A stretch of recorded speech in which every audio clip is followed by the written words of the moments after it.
Thermodynamics அப்படிங்கிற சாப்டருக்கு book back summary பார்க்க போறோம். மொத்தம் ஒரு 13 பாயிண்ட்ஸ் இருக்கு. அதுல ஃபர்ஸ்ட் பாயிண்ட் வந்து பாருங்க, Zeroth Law of Thermodynamics.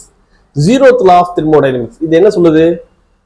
Two systems in thermal equilibrium with a third system separately or in thermal equilibrium with each other. இப்போ வந்து பாருங்க, ஒரு மூணு சிஸ்டம் இருக்கு. ஒன்னு A அப்படின்னு வச்சுக்கலாம், இன்னொன்னு வந்து B, இன்னொன்னு C. இந்த ஏவும் பியும் தெர்மல் ஈக்விலிபிரியம்ல இருக்கு, அதே மாதிரி ஏவும் சியும் தெர்மல் ஈக்விலிபிரியம்ல இருக்கு. அப்படின்னா பியும் சியும் தெர்மல் ஈக்விலிபிரியம்ல தான் இருக்கணும். அதான் வந்து Zeroth Law of Thermodynamics அப்படின்னு சொல்றோம். Two systems in thermal equilibrium with a third system separately, அதாவது ஏபி தனியா தெர்மல் ஈக்விலிபிரியம்ல இருக்கு, ஏசி தனியா தெர்மல் ஈக்விலிபிரியம்ல இருக்கு. அப்படின்னா then they are in thermal equilibrium with each other. அப்ப BU C thermal equilibrium தான் இருக்கும். The Zeroth law leads to the concept of temperature. இதுல தான் temperature அப்படிங்கிற கான்செப்டுக்கே வரும். Zeroth law of thermodynamics என்ன கொடுக்குது? Concept of temperature அப்படிங்கிற ஒரு கான்செப்டை கொடுக்குது. சரி, the Zeroth law leads to the concept of temperature. Okay, first point பார்த்துட்டோம். செகண்ட் பாயிண்ட் என்ன? internal energy. Internal energy of a system அப்படிங்கிறது என்ன சொல்லலாம்னா, it is the sum of kinetic energy and potential energies of the molecular constituents of the system. ஒரு சிஸ்டம்ல என்ன இருக்கு? Molecules இருக்கும். இந்த மாலிகுல்ஸோட kinetic energy and potential energy இதோட சம் தான் வந்து என்ன சொல்றோம்னா internal energy of a system அப்படின்னு சொல்றோம். சரியா?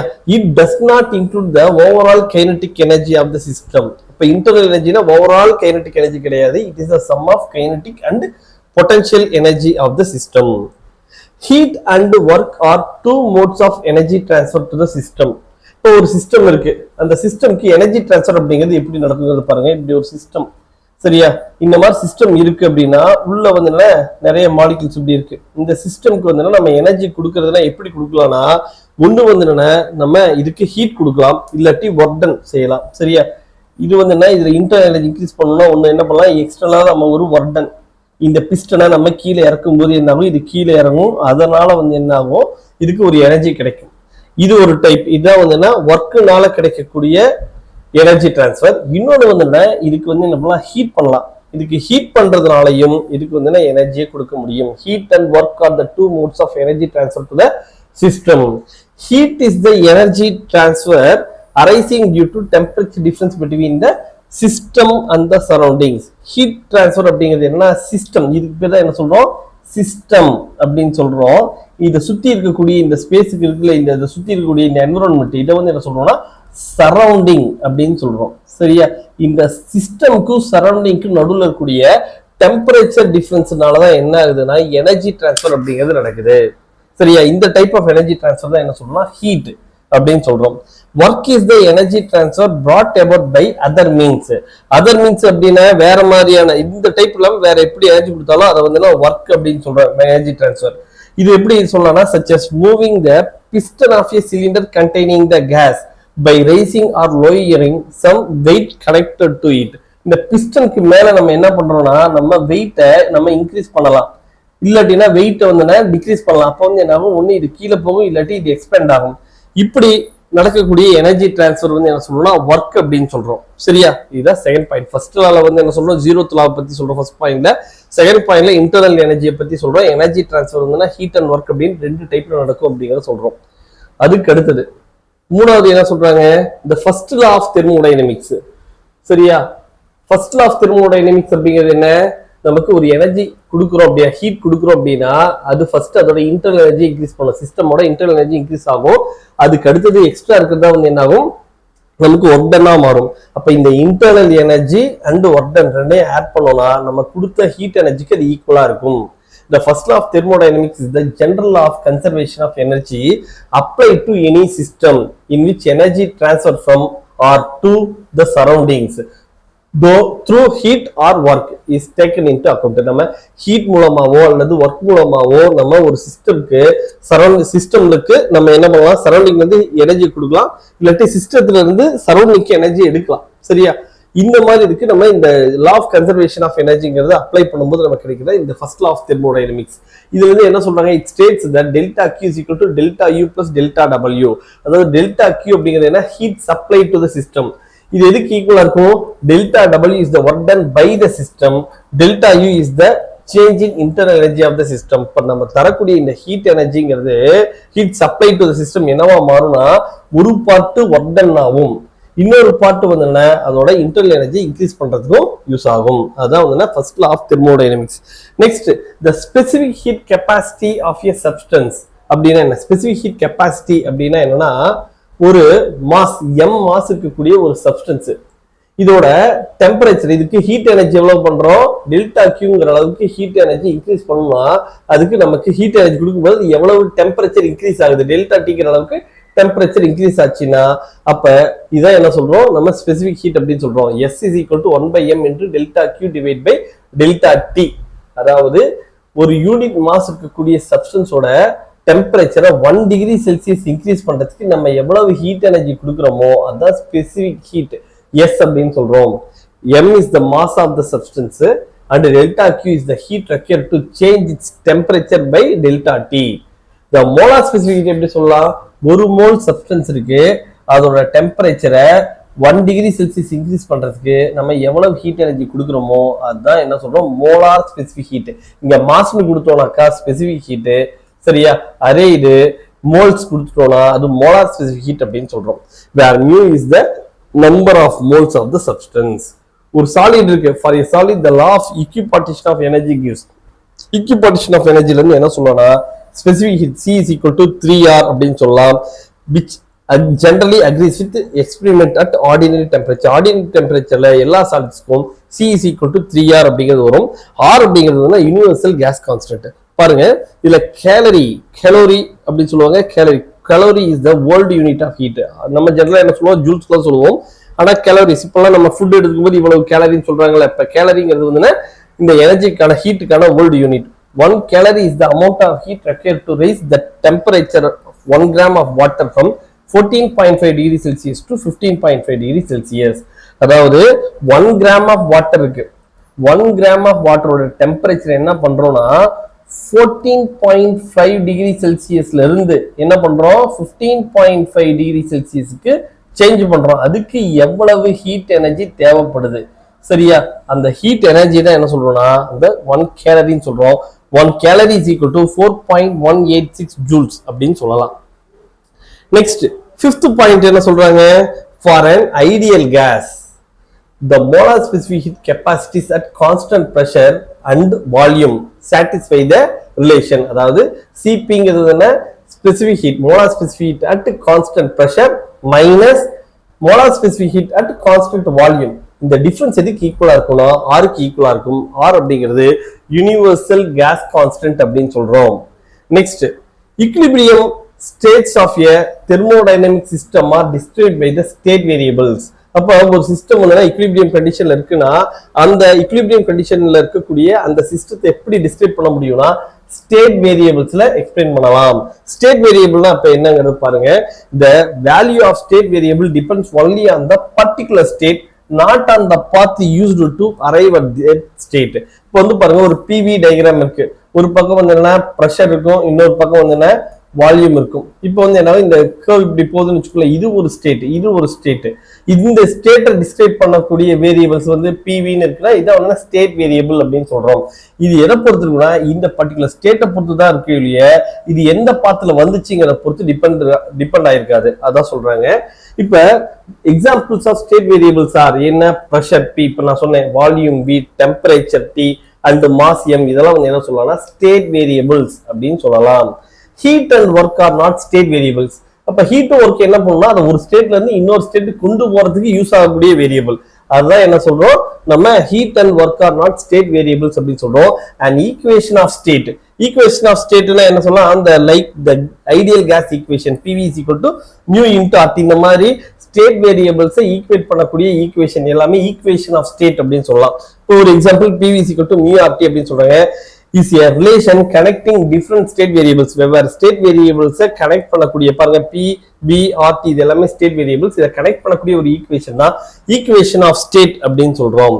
நெக்ஸ்ட், குவாசிஸ்டாட்டிக் ப்ராசஸ் அப்படின்னா என்ன? quasi-static process அப்படிங்கிறது infinitely slow process. Infinitely slow processனா ரொம்ப மெதுவா நடக்கும்.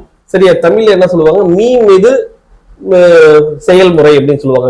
மெது செயல்முறைன்னு சொல்லுவாங்க. அது infinitely slow process such that the system remains in thermal and mechanical equilibrium with the surroundings throughout. அப்ப அந்த சிஸ்டம் வந்து என்ன ஆகும்னா சரௌண்டிங்கோட தெர்மல் ஈக்விலிபிரியம்லயும் இருக்கும், அதே மாதிரி மெக்கானிக்கல் ஈக்விலிபிரியம்லயும் இருக்கும். அப்ப அந்த ப்ராசஸ் வந்து என்ன சொல்றோம்னா குவாசி ஸ்டாட்டிக் ப்ராசஸ் அப்படின்னு சொல்றோம். It is infinitely slow process. சரியா, இந்த குவாசி ஸ்டாட்டிக் ப்ராசஸ்ல என்ன ஆகும்னா pressure and temperature of the environment can differ from those of the system only infinitesimally. அப்ப சிஸ்டம்க்கும் சரௌண்டிங்க்கும் இருக்கக்கூடிய அந்த டெம்பரேச்சர் டிஃபரன்ஸ், பிரஷர் டிஃபரன்ஸ் வந்து ரொம்ப ரொம்ப கம்மியா இருக்கும். அதான் இந்த 7th பாயிண்ட் குவாசி ஸ்டாட்டிக் ப்ராசஸ்ல சொல்றாங்க.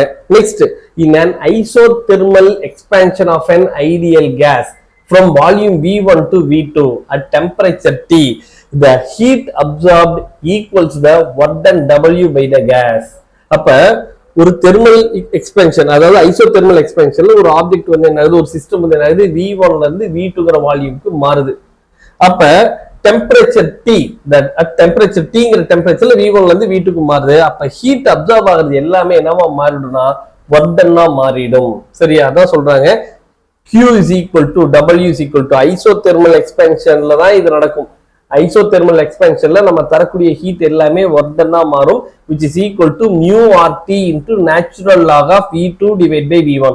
LN அப்படின்னு போட்டாங்கன்னா என்ன அர்த்தம், இது வந்து என்ன LN அப்படின்னு போட்டாக்கா நேச்சுரல் லாக், லாக் போட்டு டு த பேஸ் n அப்படின்னு போடுவோம்ல, இதுதான் வந்து இங்க வந்து V2 divide by V1 to the base n அப்படின்னா இது நேச்சுரல் லாக். அதுவே டு த பேஸ் 10 போடுவோம்ல, இது வேற. சரியா, V2 V1 டிவைட் பை 10 மாத்தணும்னா அப்ப இதுக்கு என்ன பண்ணணும், 2.303 அப்படிங்கறத நம்ம மல்டிப்ளை பண்ணிக்கணும்.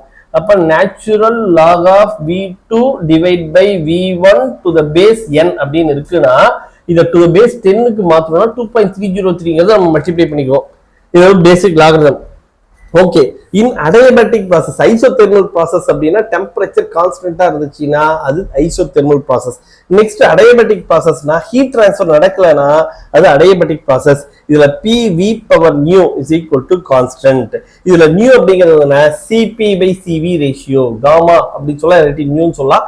நியூ அப்படிங்கிறதுனா CP பை CV ரேஷியோ, அதாவது specific heat at constant pressure to specific heat at constant volume. இந்த ரேஷியோ தான் என்ன சொல்றாங்க, காமா அப்படின்னு சொல்றாங்க. இப்ப PV power nu is equal to constant அப்படின்னு சொல்லலாம். Work done by the ideal gas in an adiabatic change of state from P1 V1 T1 to P2 V2 T2. அதாவது ஒரு சிஸ்டம் வந்து என்ன ஆகுதுன்னா P1 V1 T1ங்கிற இந்த ஸ்டேட்ல இருந்து P2 V2 T2க்கு இப்படி அடியபேட்டிக் சேஞ்ச் நடக்குதுன்னா அங்க நடக்கக்கூடிய work done W is equal to என்ன சொல்லலாம், mu or T1 minus T2 divided by nu minus 1 அப்படின்னு சொல்லலாம். இந்த ஃபார்முலாலாம் பாருங்க, உங்களுக்கு அப்படியே டைரக்டா கூட கேட்க முடியும். சரியா, 4 ஆப்ஷன் கொடுத்துட்டு இதை கேட்கும்போது உங்களால இதை எந்த சிஸ்டம்க்கு, இது ஐசோதெர்மலுக்கு அடியபேட்டிக்கா அப்படிங்கறதெல்லாம் உங்களால ஐடென்டிஃபை பண்றது கஷ்டம். அதுக்காக தான் இந்த மாதிரியான ஈக்குவேஷன் இதெல்லாம் இருக்கு, கிளியரா பாத்துக்கோங்க. Next, the second law of thermodynamics disallows some processes consistent with the first law of thermodynamics.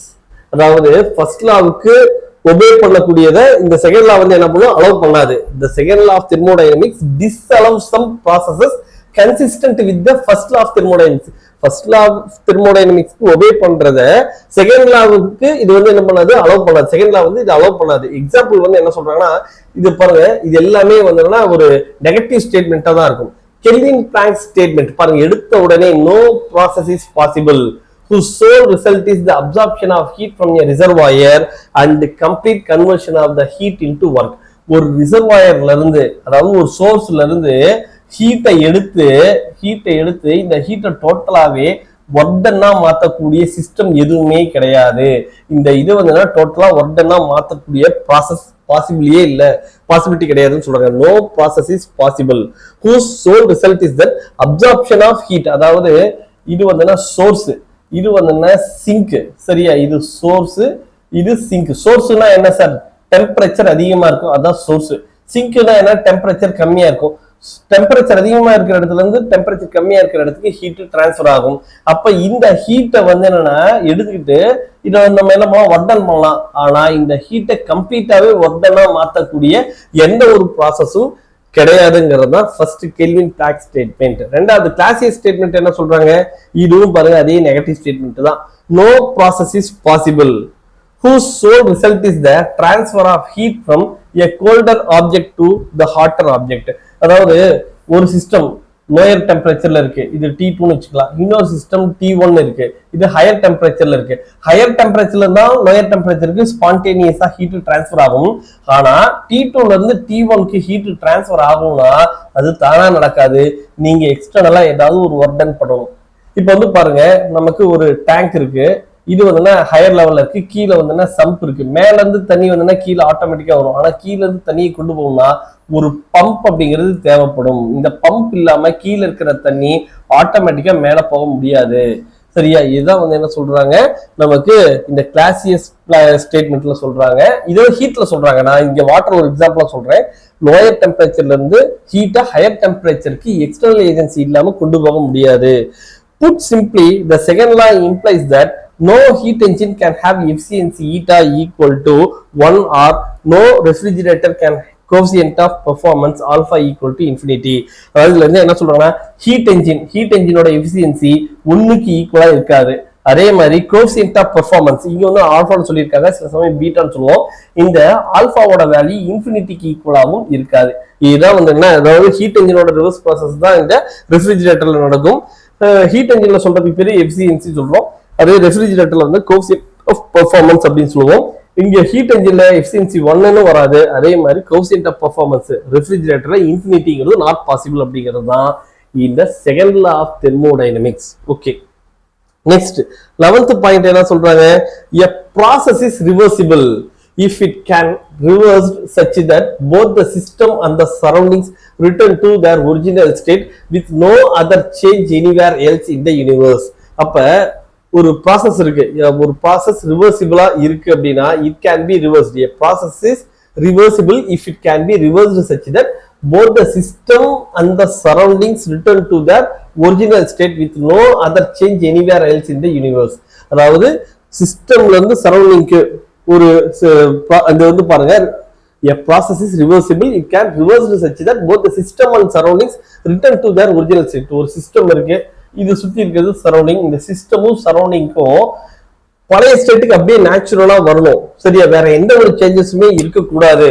சரியா? அந்த மாதிரி இருக்கக்கூடிய ப்ராசஸ் தான் வந்து என்ன, ரிவர்சிபிள். ஃபர்ஸ்ட் ஒரு சிஸ்டம்ல இருந்துட்டு வேற ஒரு ஸ்டேட்டுக்கு படிச்சு, அதாவது P1 V1 T1ங்கிற ஸ்டேட்ல இருந்து P2 V2 T2ங்கிற லெவலுக்கு படிச்சு திரும்ப இதே ப்ராசஸ்க்கு இது வந்துச்சு அப்படின்னா அதான் என்ன சொல்றாங்க, ரிவர்சிபிள் ப்ராசஸ் அப்படின்னு சொல்றாங்க. Spontaneous process of nature are irreversible. தானா நடக்கிறது எல்லாமே irreversible தான். அப்போ ஒரு ஃபால்ஸ் மலையில இருந்து என்ன ஆகுது, ஒரு மலையில இருந்து தண்ணி இப்படி கீழே ஊத்திட்டு வருது அப்படின்னா இது வந்து என்ன, ஒரு irreversible ப்ராசஸ். அதாவது மேல இருந்தா தண்ணி கீழே ஒரு கீழே இருக்கிற தண்ணி ஆட்டோமேட்டிக்கா ஸ்பான்டேனியஸா மேல போக முடியாது. சரியா? அதான் ஸ்பான்டேனியஸ் ப்ராசஸ், தானா நடக்க எல்லாமே irreversible ப்ராசஸ் தான். The idealized reversible process is a quasi-static process with no dissipative factors such that friction, viscosity, etc. அப்ப எதெல்லாம் ரிவர்சிபிள் ப்ராசஸ், ஐடியலைஸ்ட் ரிவர்சிபிள் ப்ராசஸ் அப்படின்னா quasi-static process தான் வந்து நமக்கு ஐடியலைஸ்ட் ரிவர்சிபிள் ப்ராசஸ்னு சொல்றாங்க. இங்க நமக்கு என்ன ஆகும், ஃப்ரிக்ஷனும் இருக்காது, விஸ்காசிட்டியும் இருக்காது. இந்த ரெண்டு டிசிபேட்டிவ் ஃபேக்டர்ஸ் எதுவுமே இல்லைன்னா அது வந்து ஐடியலைஸ்ட் ரிவர்சிபிள் ப்ராசஸ்னு சொல்லலாம். நெக்ஸ்ட் கார்னாட் என்ஜினும் அதுக்கு அடுத்தது இந்த ஹீட் இதெல்லாம் வந்து பார்த்தோம்னா இந்த கார்னாட் சைக்கிளே வந்து பார்த்தோம்னா நமக்கு என்சிஆர்டில இல்லை, அதாவது நமக்கு நீட் சிலபஸ்ல கிடையாது. இருந்தாலும் என்சிஆர்டில புக் பேக்ல இருக்கிறதுனால நம்ம வந்து என்னன்னா இதை நம்ம கோத்ரூ பண்ணிக்கலாம். ஏன்னா நமக்கு என்சிஆர்டில இருந்து தான் நம்ம கொஸ்டின்ஸ் எடுக்கிறோம் அப்படின்னு சொல்றப்ப நமக்கு அவங்க சொல்லுவாங்க நான் இந்த புக்ல தான் எடுத்திருக்கிறேன்ட்டு, நம்ம சிலபஸ்ல இல்லைன்னு சொல்ல முடியாது. நம்ம ஒரு 2 பாயிண்ட் தான் நம்ம அதை சேர்த்து பார்த்துடலாம். இப்ப Carnot engine is a reversible engine operating between 2 temperatures T1 source and T2 sink. அப்ப கார்னாட் என்ஜின் அப்படிங்கிறது இது வந்து சோர்ஸ், இது வந்து சிங்க், இந்த ரெண்டுக்கும் நடுவுல ஒர்க் ஆகக்கூடிய என்ஜின் தான் வந்து என்ன கார்னாட் என்ஜின் அப்படின்னு சொல்றோம். Carnot cycle consist of 2 isothermal process connected by 2 adiabatic process. இது வந்து பார்த்தோம்னா நமக்கு இப்படி இருக்கும். ரெண்டு ஐசோதெர்மல் ப்ராசஸ் இருக்கும், ரெண்டு அடையபெட்டிக் ப்ராசஸ் இருக்கும். இந்த ரெண்டு ஐசோதெர்மல் ப்ராசஸையும் கனெக்ட் பண்றது இந்த அடையபெட்டிக் ப்ராசஸ் அப்படின்னு சொல்றாங்க. சரி, அந்த efficiency of a Carnot engine is given by efficiency eta is equal to 1 minus T2 by T1. இது வந்து என்னன்னா நமக்கு சிலபஸ்ல இருக்கும்போது நிறைய கொஸ்டின்ஸ் எல்லாம் கேட்டு இருந்தாங்க, ஆனா இதை தூக்கிட்டாங்க. ஜஸ்ட் என்னங்கிறத மட்டும் பாத்துக்கலாம். No engine operating between two temperatures can have efficiency greater than that of the Carnot engine. இதே டெம்பரேச்சர் டிஃபரன்ஸ் T1 T2ல இந்த கார்னாட் என்ஜின் இல்லாம வேற ஏதாவது ஒரு இன்ஜின் வேலை செஞ்சது அப்படின்னா அதோட எஃபிஷியன்சி கண்டிப்பா எப்படி இருக்கும்? கார்னாட் சைக்கிளை விட, கார்னாட் என்ஜினை விட இதோட எஃபிஷியன்சி வந்து கம்மியா தான் இருக்கும். கார்னாட் என்ஜினுக்கு சரியா, கார்னாட் என்ஜின் இதோட எஃபிஷியன்சி எப்பயுமே அதிகமா இருக்கும் அதர் என்ஜின்ஸோட கம்பேர் பண்ணும்போது. இதான் வந்து கார்னாட் தியரம்ங்கிறது இதுதான். அதுக்கு அடுத்தது இதுல வந்து பாருங்க, Q is greater than 0 அப்படின்னா heat is added to the system னு அர்த்தம். Q is less than 0 னா heat is removed to the system, removed from the system னு சொல்லலாம். removed to the system னு சொல்லிருக்காங்க, removed from the system. அப்ப அதுக்கு W is greater than 0, work done positive அப்படின்னா என்ன? work is done by the system work done செஞ்சுச்சுன்னா அது positive. W is less than 0 னா work is done on the systemல நம்ம work பண்றோம்னா அது வந்து work is less than 0. அதாவது Q வந்து என்னன்னா பாசிட்டிவ் அப்படின்னா heat added to the system, Q வந்து என்ன நெகட்டிவ்னா heat removed from the system. அதே இந்த work done is positive னா work is done by the system, work done is negative னா heat is done on the system அப்படின்னு சொல்லலாம். இந்த positive negative பாருங்க, நீங்க கெமிஸ்ட்ரியிலையும் தெர்மோடைனமிக்ஸ் பார்ப்பீங்க, அதுல இருக்கக்கூடிய சைன் கொஞ்சம் டிஃபர் ஆகும். பிசிக்ஸ்ல வந்து பாருங்க, நமக்கு ஹீட் ஆட் பண்றோம்னா அது பாசிட்டிவ், ஹீட் ரிமூவ் பண்றோம்னா negative. work done by the system அப்படின்னா positive, work is done on the systemனா நெகட்டிவ். இதை பார்த்துக்கோங்க. ரொம்ப சிம்பிளா ஒரு 13 கான்செப்ட்ல நம்ம வந்து என்ன பண்ணிட்டோம், இந்த தெர்மோடைனமிக்ஸை கம்ப்ளீட்டா பார்த்துட்டோம்.